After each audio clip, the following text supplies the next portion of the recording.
ප්‍රශ්නාංක 2 ගරු රවි කරුණානායක මහතා ආනව කතානායකතුමනි ක්‍රීඩා අමාත්‍යංශ ඇසීමට ගරු කතානායකතුමනි ප්‍රශ්න 1A සූර්යව ක්‍රීඩාංගණයට අදාළව ආයක මාසික හා වාර්ෂික නඩත්තු පිරිවැය සහ පොලි පිරිවැය කොපමණද උත්තරේ මාසික නඩත්තු පිරිවැය සහ පොලි පිරිවැය විස්තර ඇමුණුම ආ සහ අවශ්‍ය නමුනා ඇතක ටිකක් දීර්ඝ එකක් ගරු මන්තුමා මන් දෙන්නම්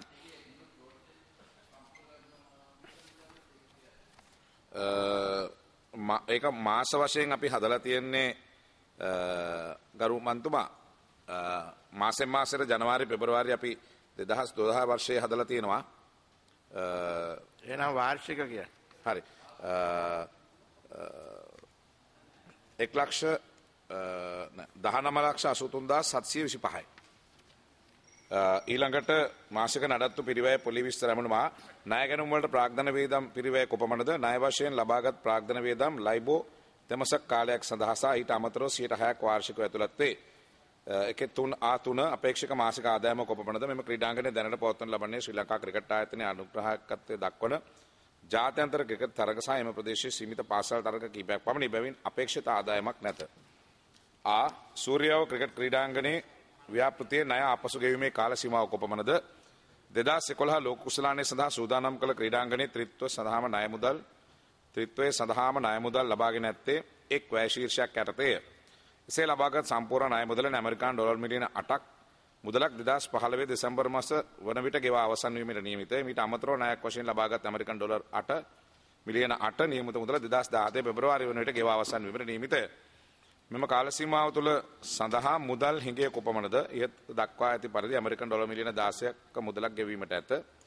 මෙම ව්‍යාපෘතිය සඳහා සියලු ණය හිමියන් සඳහා මේ වන විට මුදල් ගෙවනු ලබන්නේද රාජ්‍ය අංශයේ ආයතන ගෙවීමට තිබෙන ණය හැර අනෙකුත් සියලුම ණය මේ වෙනට ගෙවා අවසන් කර ඇත. නොයසේන මේ මන්ද පැන නොනගී. ස්තුතියි ඇමතුමනි කතානායකතුමනි තමාගේ ආසනයේ තමා මුලාසනයේ සිටින අවස්ථාවේ ප්‍රශ්න හැසිරීම නිසා මට සතුටුදායක තත්ත්වයක් ඇති වෙනවා. ඔබතුමා වරාය අධිකාරිය ඇමති වශයෙන් සිටින කාලේ මෙවැනි ව්‍යාපෘති ඉඩ නොදුන්න නිසා වරාය අධිකාරියේ සභාපති මම හිතන්නේ ඇමතිතුමාත් අයින් කළා. අද පිස්සු කෙලිලා අද ක්‍රිකට් බෝඩ් එකේ සල්ලි ගෙවන්න තියෙනවා සමස්ත ජනතාවට. දැන් මම ඇමතිතුමාගෙන් අහන්නේ ඇයි වරාය අධිකාරියේ සල්ලි පාවිච්චි කළා තබාලා මේ ක්‍රිකට් සූර්ය ක්‍රිකට් ස්ටේඩියම් එකක් ඒ හදලා තියෙන්නේ. ඒකෙන් තියෙන වරප්‍රසාදය මොකද්ද වරාය අධිකාරිය? කරු මන්තුමා අපි වරාය මුදල් පාවිච්චි කළා නැහැ. අපි මේ කොන්ත්‍රාත් ඔක්කො දීලා තියෙන්නේ ක්‍රීඩාංගණය ඉදිකිරීම අපි වෙනත් සමාගමකට තමයි අපි මේක දීලා තියෙන්නේ.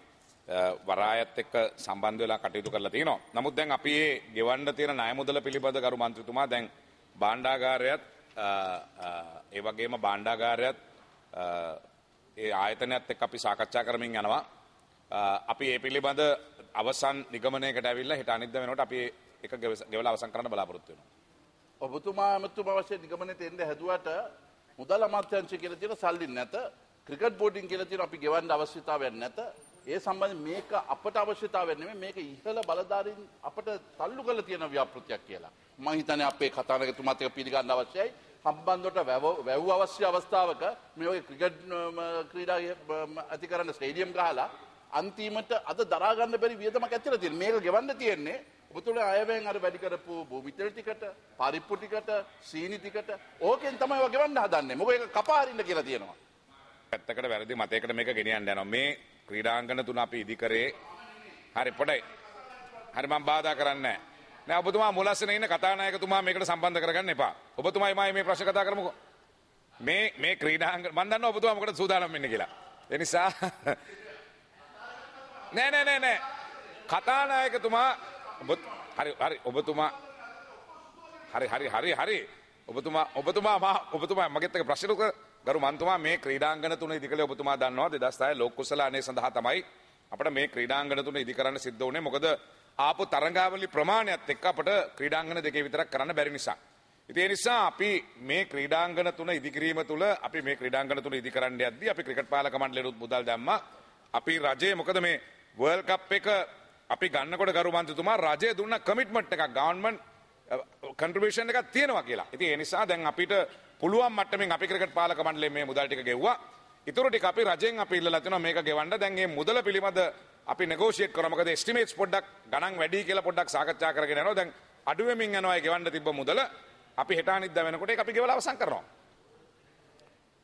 ඔබතුමා වගකීමකින්ද කියලා මම ඒකට මේ මගේ ප්‍රශ්නේ. මගේ ප්‍රශ්නේ හබ්බද්දොට වරයක් හදලා තියෙනවා නැව්වෙන්නේ නැහැ. ගුවන් තොටුපළක් හදලා තියෙනවා ඒකට අහස් යාන එන්නේ නැහැ. ඕකට දැන් මේ මෑතකදී සම්මේලන මේවත් තියෙනවා ඒක අර චෝගම් එක විතරයි තියෙන්නේ. සූර්යව මේවයික හදපු දවස් ඉඳන් අද වෙනකම් මැච් 10යි ගහලා තියෙන්නේ. ඉතින් මේ සම්බන්ධයෙන් මේ දරන වියදම ඔබතුමා අමාත්‍යාංශයේ දරුවනම් කමන්නේ. දැන් වෙලා තියෙන අමාත්‍යාංශ සල්ලිනේ මුදල් අමාත්‍යාංශයේ සල්ලි දෙන්නේ නැහැයි කියනවා. මේක අහිංසක ජනතාවට මේක කපා හරින්න කියලා යෝජනා කරලා තියෙනවා. ඔබතුමා වගකීමකින් කියනවාද මේක ක්‍රිකට් බෝඩ් මණ්ඩලයෙන් සහ මේ ක්‍රීඩා අමාත්‍යාංශය විතරයි මේක කරන්නේ වෙනින් ආයත මේ බර පටවන්නේ නැහැයි කියලා වගකීමක්. ප්‍රශ්න කෙටි. ප්‍රශ්න කෙටින් මන්තුමා මෙන්න මේක තේරුම් ගන්න වරායවල් හදලා අද වරාය හැදුවම හෙට ඇවිල්ලා නැව් පිරෙන්නේ නැහැ. ඒකට කාලයක් යනවා. ගුවන් තොටුපළ හැදුවම මාසෙන් ප්ලේන් එන්නේ නැහැ. ගරු මන්තුමා මේ ඕනෙම ආයෝජනයක් පොඩි කාලයක් යනවා ඒකේ ආදායම පිය වෙන්න. ඒ නිසා ඔබතුමාලට තියෙන ලොකුම ප්‍රශ්නේ තමයි අද රටේ දැවැන්ත සංවර්ධනයක් සිදු වෙලා වරායවල් ඉදි වෙලා ගුවන් තොටුපළ ඉදලා තමුන්නාසලට මේක ප්‍රශ්නයක්. ඒ නිසා මේ වගේ ආයෝජනවල ගරු මන්ත්‍රීතුමා ඒ වගේ ඒ රිටර්න් එකෙන්න පොඩි කාලයක් යනවා. ඒ වගේම මේ ක්‍රීඩාංගනේ ඔබතුමා මේක දේශපාලන වශයෙන් ගන්න එපා. ගරු කතානායකතුමනි ඔබතුමාගේ විශේෂ අවධානය යොමු කරනවා මේ සූර්යවැව ක්‍රීඩාංගණය පිළිබඳ මේ ගරු මන්ත්‍රීතුමා දැන් මගෙන් මේ අහන 17 වෙනි ප්‍රශ්නය. එකම ප්‍රශ්නය ගරු කතානායකතුමනි විටින් විට කරකව එකම අහනවා. වචන 3ක් විතර වරද්දලා එකම විදියට අහනවා. ඔබතුමා මේ පාර්ලිමේන්තුවේ කාලේ නාස්ති කරන්න එපා. හරි දැන් ප්‍රශ්න දුරත් ඉවරයි පිළිතුරු දුරත් ඉවරයි. හැබැයි මන්තුමා මේ වරායයි ගුවන් තොටුපළ හදනකොට මම තමයි අමාත්‍යවරයා. මම මේ නමුත් ඒ වෙලාව වෙනකොට සියලුම දේශපාලන පක්ෂ තමන්ගේ මැතිවරණ ප්‍රකාශනයේ මේක හදනවා කියලා කිව්වා. ඉතින් ඒකට ගරු කිරීමක් හැටියට තමයි මගේ කාලේ මම හැදුවේ. ඔබතුමා කිව්වට පස්සේ ඒ ඉන්න සභාපති ඒව බලන්න ඕනේ. ඒව බලන්න. හොඳයි ප්‍රශ්නාංක 3